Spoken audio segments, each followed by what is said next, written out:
Hello everyone, welcome to Unique Digital Campus. Today we will discuss about chapter 3rd of NCERT 6th class. Chapter third topic है what is government. तो हम देखेंगे जैसे इस series में NCERT series में हमने दो चैप्टर फर्स्ट और चैप्टर सेकंड एनसीईआरटी का 6th क्लास का हम कंप्लीट कर चुके हैं। इस सीरीज़ को आप यूट्यूब पे फ्री ऑफ कॉस्ट देख सकते हो आराम से। तो आज हम देखते हैं व्हाट इज़ गवर्नमेंट, सरकार क्या है, गवर्नमेंट क्या है। तो अभी जैसे कि बीजेपी हमारी रूलिंग गवर्नमेंट है, आप सभी को पता है, सभी बातें करते हैं डेली बेसिस पे। हम सुनते हैं कि सरकार ने ये नहीं किया, सरकार ने वो नहीं किया, गवर्नमेंट ऐसा काम कर रही है, गवर्नमेंट की वो पॉलिसीज़ गलत हैं, वो लॉज गलत हैं, ये सारी चीज़ें हम सुनते रहते हैं। इवन हम भी कई बार सरकार को क्रिटिसाइज या सरकार को अप्रिसिएट करते हैं। तो इसी बेसिस पे हम देखते हैं कि सरकार क्या है। एक्चुअल में हमारे दिमाग में क्वेश्चन आना चाहिए कि सरकार क्या है, व्हाट इज़ गवर्नमेंट, गवर्नमेंट के रोल क्या है, गवर्नमेंट कैसे काम करती है, ये सारी चीज़ें, गवर्नमेंट में कौन कौन आता है और कैसे कैसे काम करते हैं, ये सारी चीज़ें आनी चाहिए हमारे दिमाग में। तो आज हम इस चैप्टर के थ्रू ये सारी चीज़ें देखेंगे, what is government, what is the role of the government and how it works, कैसे वर्क करती है, कैसे काम करती हैं। अब हम इसमें देखेंगे कि व्हाट इज़ गवर्नमेंट। सबसे पहले हम देखेंगे व्हाट इज़ गवर्नमेंट। गवर्नमेंट क्या है? Government is the group of people govern a community. Government जो है, सरकार एक ग्रुप ऑफ पीपल है, लोगों का एक समूह है जो कि गवर्न करती है एक पूरी कम्युनिटी को। एडमिनिस्टर पब्लिक पॉलिसीज़ बनाती हैं, उसको इम्प्लीमेंट कराती हैं, वे सारी चीज़ें गवर्नमेंट का काम होता है। और गवर्नमेंट जो है वो एक्सरसाइज करती है पावर करती हैं, जैसे कि एग्जीक्यूटिव, पॉलिटिकल एंड सॉवरन, तीन तरह की पावर यूज़ करती है। पॉलिटिकल पावर तो आप जैसे कि आप लोगों को पता है कि पॉलिटिकल पावर उनके पास है, वे पॉलिटिकल पार्टी से बिलोंग करते हैं, तो वे सारी चीज़ें पॉलिटिकल पावर में। सॉवरन का मतलब होता है किसी का दबाव नहीं होता, जैसे बीजेपी है उसके ऊपर किसी अपोजिशन का या फिर किसी और अदर पार्टी का जो रूल में नहीं है या जो उनके उसमें नहीं है, तो वो उनके ऊपर कोई फोर्स नहीं कर सकते कि आप लोगों को ये पॉलिसीज़ ऐसे इम्प्लीमेंट करनी है, या कोई भी फोर्स, एक्सटर्नल फोर्स नहीं कर सकता, या कोई दूसरा देश की गवर्नमेंट या कोई दूसरे देश का कोई भी तरीके से कोई फोर्स नहीं लग सकता कि आप लोगों को ऐसा डिसीजन लेना था। तो सॉवरन का मतलब सिंपल सा ये होता है कि सॉवरन का यही है सिंपल सा कि खुद हम इंडिपेंडेंटली डिसीजन ले सकते हैं। और इसका रोल, जैसे कि गवर्नमेंट का रोल क्या है, सबसे मेजर रोल है डिसीजन मेकिंग बॉडी, जो कि इंडिपेंडेंट डिसीजन लेती है। इसमें सिंपल सा power through customs, institutions and laws within a state, एक स्टेट के अंदर। यहाँ पे हम स्टेट का जो जिक्र कर रहे हैं, स्टेट का मतलब है हमारी कंट्री, पूरा नेशन, इंडिया, इसकी बात कर रहे हैं, इंडिया। स्टेट का आप लोग ऐसे नहीं मानना कि स्टेट जैसे कि हरियाणा एक स्टेट है, वो स्टेट नहीं, यहाँ पे स्टेट की बात हो रही है पूरी कंट्री की। और स्टेट का हम आगे देखेंगे। For example, own regulatory body providing reservation, railways, postal service. Government जो है वो खुद की एक ओन रेगुलेटरी बॉडी है, खुद एक रेगुलेटरी बॉडी है जिसमें वो अपने डिसीजन इंडिपेंडेंटली ले सकती है। जैसे कि हमने सॉवरन में देखा, तो जैसे कि क्या है, रिजर्वेशन प्रोवाइड कराना, जैसे SC STs को रिजर्वेशन कराना, OBCs को कराना, EWS का जो है EWS में रिजर्वेशन देना, रेलवेज देना, पोस्टल सर्विस देना, और भी बहुत सारी पब्लिक सर्विसेज हैं जो कि गवर्नमेंट प्रोवाइड कराती है। किसके लिए? पब्लिक के लिए, वेलफेयर के लिए, पब्लिक का वेलफेयर के लिए, ये सारी चीज़ें पब्लिक पॉलिसीज में आते हैं। अब हम देखेंगे कि रोल ऑफ द गवर्नमेंट का रोल क्या है। गवर्नमेंट का सबसे पहले क्या है कि protect rights of the worker, जो वर्कर होते हैं, जो मजदूर होते हैं, उनको प्रोटेक्ट करना, लॉज के थ्रू, पॉलिसीज़ के थ्रू उनको वेलफेयर के लिए, उनका वेलफेयरिज्म के लिए काम करना, उनके भला के लिए काम करना। तो ये सारी चीज़ें वर्कर्स का प्रोटेक्ट करती हैं। डिसीजन मेकिंग बॉडी है, जो मैंने अभी बताया, डिसीजन मेकिंग बॉडी है, सबसे मेजरली इनका रोल यही रहता है। थर्ड जैसे देखते हैं, protecting boundaries and maintaining peace. Protecting boundary का क्या होगा, पूरे इंडिया है उसको प्रोटेक्ट करना, उनकी बाउंड्री को प्रोटेक्ट करना। गवर्नमेंट जो है इसके ऊपर जैसे मिलिट्री को डिप्लॉय करती है हर जगह। जैसे ये चाइना है, चाइना अभी लद्दाख में अगर एंटर कर रही है, वो किसी ना किसी तरीके से उस सारी बाउंड्रीज को प्रोटेक्ट करना किसका, जो डिसीजन लेती है वो गवर्नमेंट डिसीजन लेती है, ना कि कोई और अथॉरिटी, कोई और ऑर्गेनाइजेशन। सिंपल गवर्नमेंट इसके ऊपर काम करती है। तो हमारी जो इंडिया की जो बाउंड्री है उसको प्रोटेक्ट कौन करती है? गवर्नमेंट। और मेंटेनिंग पीस, शांति को बनाए रखना। हमारे देश में हमारे जैसे अभी खालिस्तान का इशू हुआ था रिसेंटली पंजाब का, और फॉरेन में भी जैसे कनाडा में भी आप लोगों ने सोशल मीडिया पे वीडियो देखी होंगी। तो उन सारी चीज़ों को, खालिस्तान को उसको रिड्यूस करने के लिए, उन सारी चीज़ों को, इशू को हटाने के लिए गवर्नमेंट अपने डिसीजन लेती है, और पीस को, कंट्री के अंदर पीस को बनाए रखने के लिए गवर्नमेंट मेजरली इसका रोल होता है। Good health care, fourth point आता है गुड हेल्थ केयर। गवर्नमेंट का ये भी रोल होता है कि हमारे जो सिटीजन्स हैं उनको एक अच्छी हेल्थ मिले, उनके लिए भी काम करते हैं। अगर कोई भी नेचुरल डिजीज़ आ जाती है, कोई भी पेंडेमिक या एंडेमिक जो भी महामारी, जैसे कि रिसेंटली अगर हम एग्जांपल ले सकते हैं, कोविड का एग्जांपल ले सकते हैं। कोविड-19 में क्या हुआ था कि बहुत सारे लोगों की डेथ हो गई थी। तो उसमें लोगों के लिए गवर्नमेंट ने पॉलिसीज़ बनाई कि हम वैक्सीनेशन, फ्री वैक्सीनेशन करेंगे, हम जो हमारे पब्लिक जो हॉस्पिटल्स हैं, गवर्नमेंट हॉस्पिटल्स हैं, उनमें हम बेड की जो कैपेसिटी है उनको बढ़ाएंगे। ये सारी चीज़ें कौन डिसीजन लेता है? ये सारी चीज़ें, उनका रोल होता है गवर्नमेंट का directly. Active in natural disease, ये सारा गुड हेल्थ केयर में आ जाएगा। और गवर्नमेंट का रोल होता है कोर्ट एंड लीगल मैटर में भी होता है। लीगल मैटर जैसे स्वामित्व योजना आई थी अभी रिसेंटली, तो उसमें क्या था कि जो हमारे गाँव की जितनी भी ज़मीन है उनको, उनकी रजिस्ट्री बनाना, गांव की जितनी भी लैंड है उनकी रजिस्ट्री बनाना, वो स्वामित्व योजना की आई थी। लेकिन वो योजना, जो वो स्कीम है, वो किसने बनाई? गवर्नमेंट ने बनाई। तो वो सारा लीगल मैटर के ऊपर काम कर रही है। एक्सरसाइज लीडरशिप एंड इम्प्लीमेंट करती है पॉलिसीज़ को एग्जीक्यूटिव के थ्रू। अभी हम लेवल्स ऑफ गवर्नमेंट देखते हैं, गवर्नमेंट के क्या क्या लेवल्स हैं। जैसे कि यूनियन गवर्नमेंट सबसे ऊपर आएगी, यूनियन गवर्नमेंट जो कि नेशनल गवर्नमेंट होती है हमारी। अभी हम देखें तो बीजेपी हमारी जैसे कि यूनियन गवर्नमेंट होगी। स्टेट गवर्नमेंट, सबकी गवर्नमेंट अलग अलग है। जैसे अगर हम पंजाब की बात करें तो उस पंजाब में आप हैं, आम आदमी पार्टी है। तो ऐसे स्टेट गवर्नमेंट अलग अलग है। लोकल गवर्नमेंट में पंचायत और नगर पालिका, ये दो तरह की आ गई। अभी हम इसको अच्छे से लेवल्स ऑफ गवर्नमेंट को देखते हैं। लेवल ऑफ गवर्नमेंट को देखते हैं, जैसे कि लेवल्स ऑफ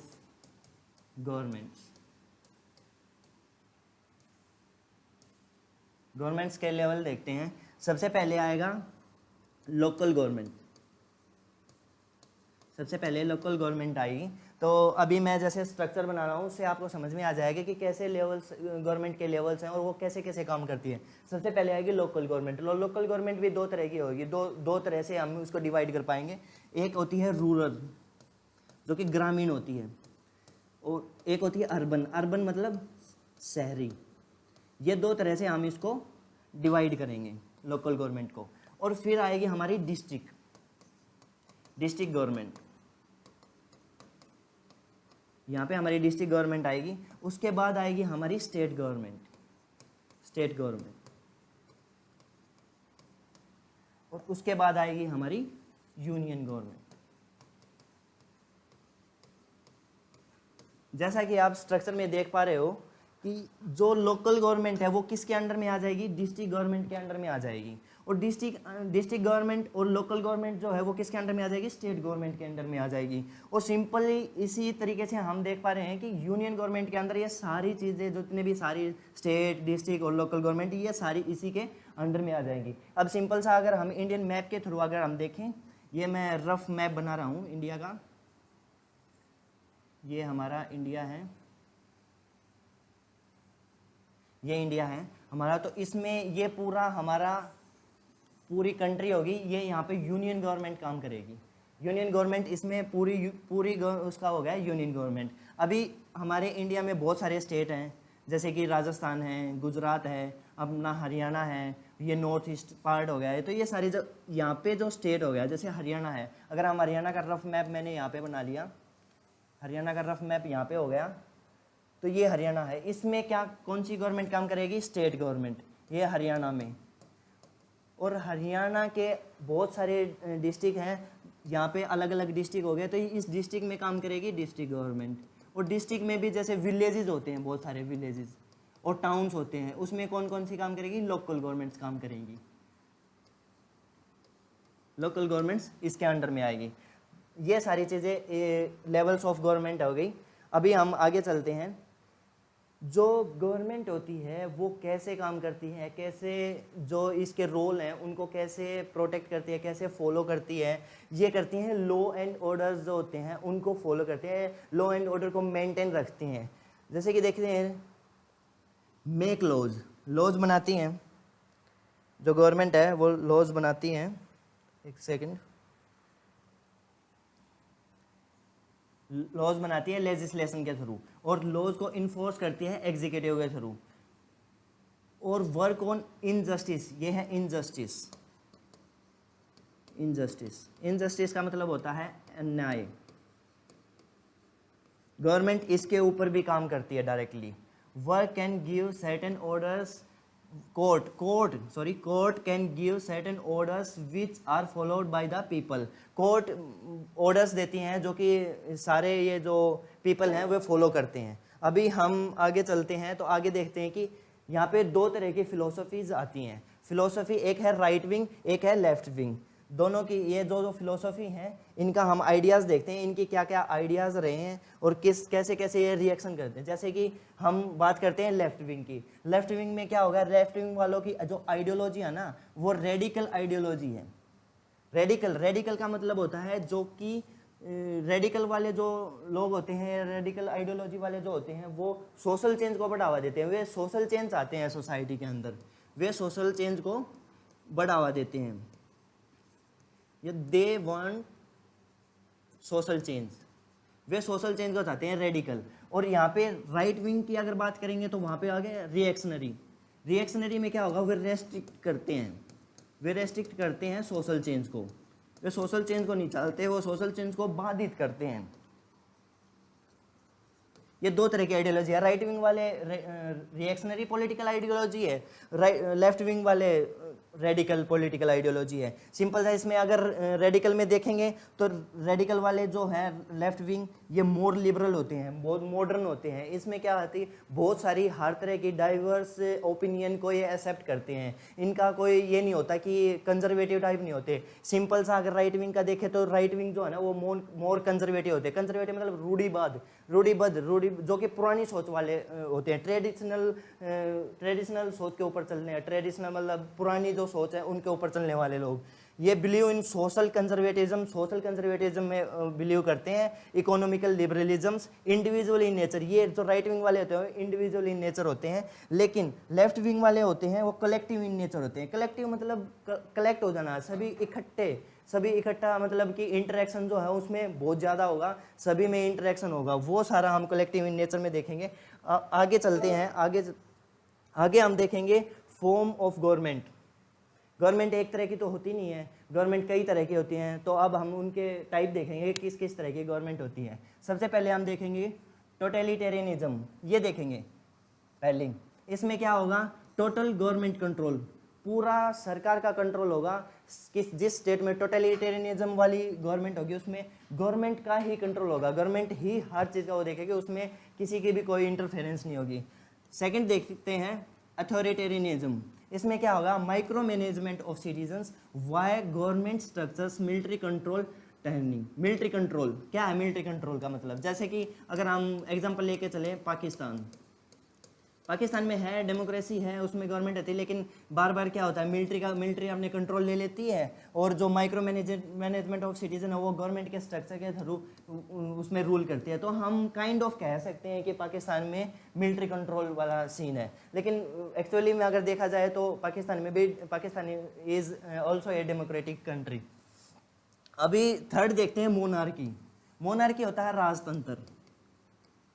मोनार्की होता है राजतंत्र जिसमें एक राजा होगा, वही पूरे स्टेट के ऊपर कंट्रोल करेगा, जिसमें रूल ऑफ वन होगा। रूल ऑफ वन, एक का राज्य है, अनडिवाइडेड रूल होगा, किसी में जो पावर है वो डिवाइड नहीं कर रखी, सिंपली एक का ही राज होगा, वही हर डिसीजन मेकिंग बॉडी होगी, एक होगी। इसमें टाइपिकली हेरिडेटरी रूल इसका होता है। जैसे कि हम एग्जाम्पल लेके चलेंगे ब्रिटेन का एग्जाम्पल लेके चलेंगे। ब्रिटेन में क्या है, राजतंत्र है, मोनार्की है, राजतंत्र। उसमें हेरिडिटरी का मतलब होता है वंशानुगत। जैसे कि अगर मैं मान के चलो कि मैं ब्रिटेन का राजा हूँ, तो मेरा जो लड़का होगा वो आने वाला जो राजा होगा वो होगा, तो वंशानुगत हेरिडेटरी रूल होगा वहाँ पे मोनार्की में, बैक्ड बाय ओलिगार्ची पावर। ओलिगार्चिकल इसमें क्या है, ओलिगार्की में ये है फोर्थ टाइप आ गया, fourth forms. Rule of few, कुछ लोगों का रूल होगा। अगर इसमें लेके चलेंगे हम एलिट रूल। अगर इंडिया के पर्सपेक्टिव से देखें तो इंडिया के पर्सपेक्टिव से अगर हम मुकेश अंबानी हो गए, टाटा ग्रुप हो गया, अडानी ग्रुप हो गया, तो कुछ फ्यू पीपल हैं जो कि एलिट क्लास में आते हैं, जो कि कैपिटलिस्ट क्लास में आते हैं, जिनके पास मोस्ट वेल्थ जो है ना कंट्री की वो उनके पास है। तो क्या हो कि वो वैसे भी अगर कंट्रोल करने लग जाए गवर्नमेंट को, कंट्रोल करने लग जाए पूरे स्टेट को, और उन्हीं का रूल, उन्हीं के डिसीजन मेकिंग चलने लग जाए, तो वहाँ पे ओलिगार्की आएगा। ठीक है, फोर्थ ये है। और फिफ्थ है रिपब्लिक। रिपब्लिक में सिंपल सा होता है, जो हेड ऑफ द स्टेट होता है, हेड ऑफ स्टेट वो इलेक्टेड होता है, head of the state elected होता है। जैसे कि एग्जांपल इंडिया में जो प्रेसिडेंट है, जो अपना प्रेसिडेंट है वो इलेक्टेड होता है। जैसे कि प्रेसिडेंशियल जो इलेक्शन होते हैं उसमें हमारे जो एमपीज होते हैं वे सब वोटिंग करते हैं और प्रेसिडेंट को इलेक्ट करते हैं। तो रिपब्लिक का सिंपल सा होता है, Republic that is head of the state elected होता है, बस सिंपल सा ये होता है। सिक्स्थ में देखेंगे डायरेक्ट डेमोक्रेसी। एक होती है डेमोक्रेसी, एक होती है डायरेक्ट डेमोक्रेसी। अभी हम डायरेक्ट डेमोक्रेसी का देखते हैं। डायरेक्ट डेमोक्रेसी का rule of citizen, simple majority rule, no restriction on majority के ऊपर कोई भी रेस्ट्रिक्शन नहीं होती, वे सभी डिसीजन ले सकते हैं। अगर हम एग्जांपल लेके चलें तो लोकसभा में हमारे जितने भी एमपीज होते हैं, अगर डायरेक्ट डेमोक्रेसी है तो वे सभी एमपीज हो गए, उन सभी के जो डिसीजन मेकिंग है ना वो सभी डिसीजन दे सकते हैं। वो डायरेक्ट डेमोक्रेटिक गवर्नमेंट में आएंगे, लोग अपने डिसीजन खुद दे सकते हैं। वो सारी चीज़ें जैसे रूल ऑफ सिटीजन, लोगों का ही रूल होना, वो डायरेक्ट डेमोक्रेसी में आएंगे। एनार्की आता है अराजकता फैल जाना। एनार्की में क्या आता है, कोई ऑर्डर नहीं होता, कोई कंट्रोल नहीं होता, कोई गवर्नमेंट स्ट्रक्चर नहीं होता, पावर जो है ना वो वैक्यूम चली जाती है, वैक्यूम में हो जाती है पावर, कोई गवर्नमेंट नहीं होती, कोई ऑर्डर नहीं होता, कोई कंट्रोल नहीं होता, ये सारी चीज़ें आती हैं। जैसे कि टाइप ऑफ गवर्नमेंट में ये मैंने यहाँ पे छोटा सा यहाँ पे स्ट्रक्चर आप देखोगे। जैसे डेमोक्रेसी है, डेमोक्रेसी में क्या होगा कि जो रूलर हैं, जैसे कि गवर्नमेंट है जो भी, वो गवर्नमेंट क्या होगी, इलेक्टेड होगी बाय द इलेक्शन होगा और इलेक्टेड होगा। इलेक्टेड किसको करेंगे, रिप्रेजेंटेटिव, जो कि अपना रिप्रेजेंटेटिव होगा उसको करेंगे। डेमोक्रेसी में सिंपल सा ये होगा। और सिंपल डेफिनेशन देखे जाए तो डेमोक्रेसी की to the people, for the people, of the people, ये सिंपल सी डेफिनेशन है डेमोक्रेसी की। हम कम्युनिज्म का देखें, कम्युनिज्म का सिंपल सा होता है साम्यवाद में क्या होता है कम्युनिज्म में, जिसको जैसे कि सोसाइटी में जितनी भी वेल्थ है सबको बराबर बांट देना, बराबर यूज करना, वो हम कम्युनिज्म में लेके आ जाएंगे। यहाँ पे सोशलिज्म क्या होता है, वेलफेयर के बारे में बात करते हैं। ओलिगार्की का हमने देख लिया, rule of the few peoples. Aristocracy में इसमें कुछ लोगों का वो होगा, एरिस्टोक्रेसी का भी सिंपल सा ओलिगार्की के हम वो कर सकते हैं। मोनार्की में देखो यहाँ पे ये किंग है, जैसे कि ब्रिटेन में है, ये मैंगो पीपल है, आम आदमी, ये जो किंग है वो किंग का रूल होगा। मोनार्की में ये है। ये हमने सारी चीज़ें देख ली, सारे जो टर्म ये देख ली, ये सिंपल आप लोगों को समझाने के लिए यहाँ पे डाला था। थियोक्रेसी का हो गया, कॉलोनियलिज्म जो कि ब्रिटिश ने हम कॉलोनियल बना लिए थे, उनका राज हो गया था। टोटलिटेरियनिज्म जिसमें गवर्नमेंट का कुछ वो रहता है, जैसे कि टोटलिटेरियनिज्म हम देखें तो टोटल गवर्नमेंट कंट्रोल रहता है उसमें। मिलिट्री डिक्टेटरशिप में आएगा, जैसे हिटलर तानाशाही, मिलिट्री मतलब सेना का जो तानाशाही है वो मिलिट्री डिक्टेटरशिप में आएगा, जिसमें हिटलर का हम बहुत अच्छा सा एग्जांपल ले सकते हैं। अभी हम देखते हैं डेमोक्रेसी क्या है। Democracy is the form of government in which rulers are elected by the people in a free and fair election. Simple अभी जैसे मैंने बताया था वही सिंपल सा हो गया, जिसमें डेमोक्रेसी एक फॉर्म ऑफ गवर्नमेंट है। इसमें क्या होगा, रूलर जो है वो इलेक्टेड बाय द पीपल, लोगों के द्वारा चुना जाएगा जो भी यहाँ पे रूलर होगा। और किसके थ्रू चुना जाएगा, फ्री एंड फेयर इलेक्शंस होंगे, उसके थ्रू वहाँ पे डेमोक्रेसी आएगी। अब हम देखते हैं फीचर्स ऑफ डेमोक्रेसी के फीचर क्या क्या है। डेमोक्रेसी के फीचर हैं जैसे कि in a democracy the final decision making power must rest with those who elected by the people. ये पहला फीचर ये आ गया, जैसे कि लोगों के द्वारा रिप्रेजेंटेटिव चुने जाते हैं, एमपी चुने जाते हैं, एमपीज के बीच में जैसे लोकसभा के हमारे यहाँ पे पीएम का इलेक्शन होता है, पीएम चुना जाता है, तो वो मेजरली जो होते हैं वे representative majorly elected by the people, और वही डिसीजन मेकिंग पावर उन्हीं के पास होती है। सिंपली इसका मतलब यही होता है। सेकंड, अगर हम देखें, a democracy must be based on free and fair election. जैसे कि हमने अभी डेफिनेशन में देखा कि फ्री और फेयर इलेक्शन होना चाहिए, तब हम रिप्रेजेंटेटिव को हम इलेक्ट करते हैं। तो डेमोक्रेसी इसी के बेस पे टिकी होती है। There were those currently in power have a fair chance of losing. जो पावर में रहते हैं, इसका सिंपल सा है कि जो जैसे कि अभी बीजेपी है, तो बीजेपी गवर्नमेंट का अभी पावर में है, तो उनका क्या होता है कि डेमोक्रेसी में हमें राइट है कि हम किसी को भी वोट दें, इवन आम आदमी को दें या बीजेपी को दें, तो उसमें election free and fair election कराए जाएं। थर्ड का हम देखें, in a democracy each adult citizen must have one vote, each vote must have one value. इसका मतलब ये है, थर्ड पॉइंट का मतलब ये है, डेमोक्रेसी में जितने भी एडल्ट सिटीजन हैं उनके पास एक वोट होगी, और उसी वोट का वही वैल्यू होगी जो कि सबकी होगी, सबकी बराबर वैल्यू होगी वोट की। जैसे कि मैं हूँ, मेरी वोट की वैल्यू उतनी ही है जितनी वोट की वैल्यू मुकेश अंबानी की है। तो सिंपल सा यही है कि सभी की जो वोटिंग का जो राइट्स होता है या वोट की जितनी पावर होती है वो सभी की सेम होती है। किसी का ये नहीं है कि उसकी वोट कंसिडर की जाएगी 10 नंबर में और एक की जाएगी 1 नंबर में, ऐसा कुछ नहीं होगा। तो सिंपल सा यही है। अब हम फोर्थ पॉइंट देखते हैं, a democratic government rules within a limits set by constitutional laws and citizens rights. इसमें कॉन्स्टिट्यूशनल लॉज और सिटीजन्स राइट्स के इसमें लिमिटेड होती है। डेमोक्रेटिक गवर्नमेंट क्या होती है, लिमिटेड होती है, क्योंकि उसमें जैसे कि अपने India is a democratic state, जिसमें एक डेमोक्रेटिक गवर्नमेंट है, और डेमोक्रेटिक गवर्नमेंट के साथ साथ हमारे यहाँ पे कॉन्स्टिट्यूशन भी है। तो कॉन्स्टिट्यूशन क्या करता है, लिमिट करती है किसकी पावर को, गवर्नमेंट के पावर को। तो सिंपल सा इसमें ये है, constitutional laws and citizen rights, जो कि लिमिट सेट करती है।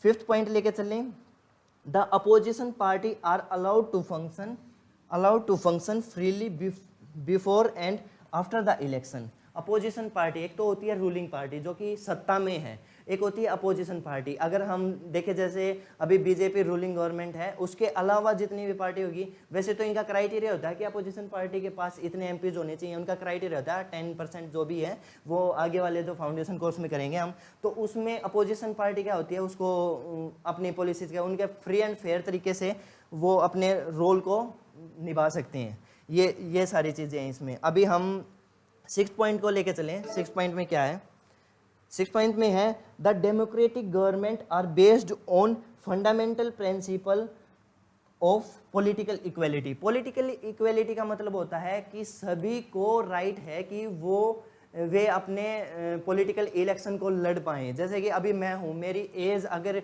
एलिजिबल हूँ, मैं जैसे अगर लेजिस्लेटिव असेंबली के लिए एलिजिबल हूँ तो मैं कंटेस्ट कर सकता हूँ अपना इलेक्शन, और अगर मैं लोकसभा के लिए हूँ तो मैं कर सकता हूँ। इसके मेरे ऊपर कोई भी बाउंडेशन नहीं है, कोई भी वो नहीं है। तो पॉलिटिकल इक्वेलिटी का सिंपल सा यही मतलब होता है। इसी के साथ हम अपना चैप्टर कंप्लीट कर लेते हैं, व्हाट इज़ गवर्नमेंट। थोड़ा सा हम रिकॉल कर लेते हैं कि हमने आज क्या क्या सीखा है। तो सिंपल सा हमने देखा गवर्नमेंट क्या है, गवर्नमेंट एक the group of the people है। Government group of the people है जो कि गवर्न करती है, एडमिनिस्टर करती है पूरे इसके पॉलिसीज़ को बनाने में, और एक्सरसाइज करती है एग्जीक्यूटिव, पॉलिटिकल और सॉवरन पावर जो है वो फॉलो करती हैं विद इन स्टेट। जैसे कि providing reservation, railways, postal service. Role of the government protect करती है वर्कर्स को, बाउंड्री और मेंटेन पीस ये सारी चीज़ें। लॉ एंड ऑर्डर के थ्रू मेक लॉज बनाती हैं, फिर उनको एग्जीक्यूट कराती है। हमने लेवल्स ऑफ गवर्नमेंट देख लिया, यूनियन, स्टेट और लोकल गवर्नमेंट देख लिया। फिलोसफीज देख ली, लेफ्ट विंग और राइट विंग। लेफ्ट विंग वाले क्या होते हैं, रेडिकल पॉलिटिकल आइडियोलॉजी के होते हैं। राइट विंग वाले होते हैं रिएक्शनरी। रिएक्शनरी का सिंपल सा मैंने बताया था, रिएक्शनरी का क्या होता है, वे सोशल चेंज को रोकते हैं और ये सोशल चेंज को चाहते हैं, बढ़ावा देते हैं। फिर हमने फॉर्म ऑफ गवर्नमेंट देखा था, टाइप ऑफ गवर्नमेंट देखा था। इसी के साथ हमने डेमोक्रेसी को सीखते हुए हम इस चैप्टर को बाइंड अप करते हैं। आई होप कि आप सभी को इसमें समझ में आया होगा। अगर आपके माइंड में कोई भी डाउट आ रहा है तो आप इस वीडियो के कमेंट में आप कोई भी अपना डाउट वो कर सकते हैं, हम आपको रिप्लाई देंगे, तुरंत हम आपको रिप्लाई देंगे, सिंपल सा। और मैं बता देना चाहता हूँ कि इस सीरीज़ के साथ आप बने रहिए और अपने कॉन्सेप्ट्स को अच्छे से सीखते रहिए। ये सिंपल एक फाउंडेशन कोर्स है जो कि आपके बेसिक्स को स्ट्रॉन्ग करेगा, जिसमें आपके जीएस में बहुत सारी हेल्प होगी। Thank you so much.